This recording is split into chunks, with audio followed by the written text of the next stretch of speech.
Hi friends, welcome to our channel. Telangana inter ఫలితాలు విడుదల కాబోతున్నాయి. ఇప్పటికే స్పాట్ వాల్యుయేషన్ పూర్తి కావడంతో మార్కుల క్రోడీకరణ ప్రక్రియ కూడా పూర్తయినట్లు తెలుస్తోంది. ఈ నెల 22 నుంచి 24 తేదీ లోపల ఇంటర్మీడియట్ పరీక్ష ఫలితాలు విడుదల కానున్నాయి. ఫలితాలకు సంబంధించి ఇంటర్మీడియట్ బోర్డు అన్ని ఏర్పాట్లు పూర్తి చేస్తోంది. అయితే ఇంటర్ ఫస్ట్ ఇయర్ సెకండరీ ఫలితాలను ఒకేసారి వెల్లడిస్తామని అధికారులు తెలిపారు. ప్రస్తుతం రాష్ట్రంలో ఎన్నికలు కూడా అమల్లో ఉన్నందున ఎలక్షన్ కమిషన్ అనుమతితో ఇంటర్మీడియట్ బోర్డు అధికారులు ఫలితాలను వెల్లడించే అవకాశం ఉంది. ఈ ఏడాది ఫిబ్రవరి 28 నుంచి మార్చి 18 వరకు ఇంటర్ పరీక్షలు జరిగాయి. ఈ పరీక్షలకు దాదాపు 9 లక్షల మంది విద్యార్థులు హాజరయ్యారు. మార్చి 10వ తేదీ నుంచి పేపర్ కరెక్షన్ ప్రక్రియను ప్రారంభించారు.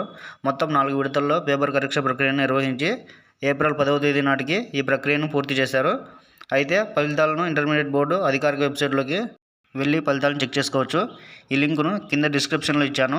ఈ లింక్ ఓపెన్ చేసి హాల్ టికెట్ నెంబర్ ఎంటర్ చేసి రిజల్ట్స్ చెక్ చేసుకోవచ్చు. మరిన్ని అప్డేట్స్ కోసం మన ఛానల్ సబ్స్క్రైబ్ చేసుకొని థ్యాంక్ యూ ఫర్ వాచింగ్.